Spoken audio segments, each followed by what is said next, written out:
Well, I've arrested the other gentlemen here to let me know what it's about, what their favourite aspects are. And I'm going to ask Marco, obviously the same. I've been getting to know the others, but I want to know from you as well, what initiated this interest, what got you here, and what do you enjoy the most? Well, I enjoy everything about it, really. It's hard not to enjoy everything. I mean, just sitting around the fire now is fantastic. Well, I grew up. I also grew up in the city, but I was fortunate enough to have parents that loved the outdoors and used to go out into the outdoors quite often every year. And especially my father, we used to go out on trips quite often. And very, very fortunate, although this might sound a bit negative, but very fortunate to have a brother and sister that weren't particularly passionate, although they did enjoy the outdoors, but not as passionate as I was. So I was always the lucky one that ended up going along.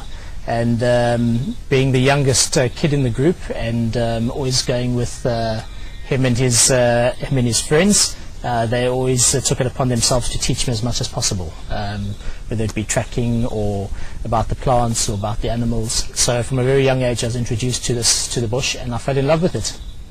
Grew up with it all my life, going there as often as I possibly could. And as soon as I left school, I kind of followed the desire to get back into the bush and actually live in the bush, and guiding was an interesting way. I started off in backpackers around the country and taking people on tours to the nature reserves, doing walking tours, and eventually my knowledge base increased, and just carried on teaching myself, teaching, and ended up in a very, very well-known private game reserve down in the south of the Sabi Sands, and picked up a camera, picked up a video player, and just fell in love with that as well. And a couple of years later, here I am with the Wild Earth team. So that's how I got here. Angie? How did I get you? I heard another question a little bit that you were saying while I was sitting in the director's lounge. Yes. About the favourite animals.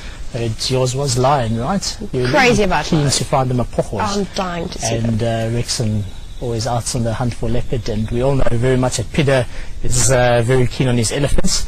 Well, I don't even have a big five favourite, to be honest. I think they're fantastic. The big five are great, but if there's a favourite for me, there's no question about it. It's dwarf mongoose. I find them fascinating. The social behaviour, the interaction, the inquisitive character about them. How they bask out in the sun. This morning, actually being a Sunday morning, we saw some basking out in the sun. It's just always interesting animals, and if you're very cautious in the way you approach them, and I've done this many times, just go and sit down next to the termite mound that they're inhabiting at the time, and after a few moments, once they realise you're not a threat, they'll actually start coming out and being quite inquisitive, and you can get quite close to them. So yeah, dwarf mongoose, bizarre, but why not? Definitely a different taste, I must say. It's a nice surprise, actually. People usually, again, overlook the smaller guys. And there's so many little creatures out there, like genets and civets and mongoose. So it's good to hear you've got something. I wouldn't have expected that, actually. Yeah. To be honest with you, I would have thought something quite strong and sturdy, Italian-like. Yeah, stallions. I'm constantly, teasing him about Italian. But nice to hear more about you. Seriously, we're always busy working, but it's great to learn a bit more, Marco. Well, that's why these chats are always interesting. We get to sit around and just chat. Sometimes after a day's work, the team gets quite tired. It's a beautiful life, and I don't think any of us would change it for anything. Definitely not. No. But it'll be hard to say it's a job. It's more of a lifestyle that everyone just really appreciates and loves out here. And I think anyone who works and lives in the bush will be able to back me up on that, and including here at Wild Earth. So it's the days are long. It's not, you don't just work your 8-hour shift and go home and do your own thing.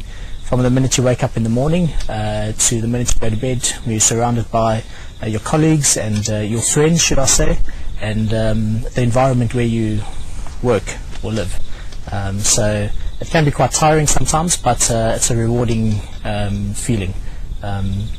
So it's nice just to sit around now and have a chat and get to know a little bit more about everybody. All right, well, folks, I believe we're actually running out of time. If I'm understanding the signals correctly, please understand, bear with me. I'm getting used to the camera and getting used to the whole setting. But thank you so much for joining us at Chat Around the Fireside. And, obviously tomorrow morning, join us for Game Drive. We'll see what the guys can deliver. Marco? Yeah, thanks very much for joining us. It's always great to have you on board and sitting around the fire with us. I hope you, wherever you are in the world, whatever it is that you're doing, I hope you're enjoying the time out here with us. And it's been another beautiful day, another beautiful week. I'm sure those that have joined us in the behind the scenes and the highlights packages have been cracking away at the videos. We look forward to seeing those. And it's just been great having everyone here. But we'll see you nice and early at 6:30 Central African time tomorrow morning. And it's another day in Africa.